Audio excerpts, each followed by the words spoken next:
গলায় ক্যান্সার জলপাইগুড়ি মোহন্তপাড়ার বাসিন্দা সুব্রত সরকারের। কিন্তু সংসার কি কথা শুনবে? তাই বাড়ি বাড়ি ঘুরে লটারি বিক্রি করেন তিনি। সংসার চালিয়ে চিকিৎসার খরচ জোগাড় করতে পারেননি তিনি। তাই তার আবেদন, কেউ যদি একটু সাহায্যের হাত বাড়িয়ে দেন। একসময় রিকশা চালিয়ে দিনাতিপাত করতেন সুব্রত বাবু। দরমা দেওয়া ঘরের ভেতর কষ্টের আয়ে সংসার চলে যেত কোনোভাবে। কিন্তু হঠাৎ সুখের সংসারে নেমে এলো দুঃখ। গলায় ক্যান্সার ধরা পড়ল সুব্রত বাবুর। এমনিতেই নুনান্তে পান্তা ফুরোয় সুব্রত বাবুর সংসারে, তার উপর চিকিৎসার খরচ জুটবে কোত্থেকে? চিকিৎসার জন্য কলকাতার টাটা মেমোরিয়াল ক্যান্সার হাসপাতালেও যান তিনি।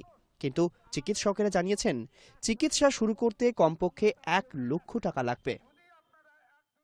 এখন অবস্থা একটু খারাপের দিকে। এখন আমি টাটাতে ঠিক গেছিলাম, টাটাতে ট্রিটমেন্ট করে এসেছি। ওখান থেকে আমাকে এখানে রেফার করছে। এখানে এখন বর্তমানে এখানে ট্রিটমেন্ট। তবে বসে থাকেননি সুব্রতবাবু, তার প্রতিবেশীরা শুরু করেছেন টাকা জোগাড় করার কাজ। মাত্র 1 টাকা করে সাহায্য করলেই চিকিৎসা শুরু হতে পারে। বিন্দুতেই যে সিন্ধু দর্শন হয়, অনেক হৃদয়বান ব্যক্তি আবার 20 টাকাও সাহায্যের হাত বাড়িয়ে দিয়েছেন।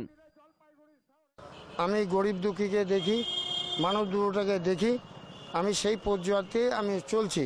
আমাকে সে বললো আমাকে হেল্প করবি। আমরা দেখ জলপাইগুড়ি শহরতে এই হেল্প তো কেউ করেনি। আমি 1 টাকা করে লোকের কাছ থেকে আমি সাহায্য চেতে পারি, কিন্তু আমি 5-10 টাকা আমি চেতে পারবো না। জীবনে বেঁচে থাকার জন্য নতুন করে জীবনযুদ্ধে নেমেছেন সুব্রতবাবু। চাওয়ার পদ্ধতিটিও অভিনব। এখন অপেক্ষা একে একে 1 লাখের।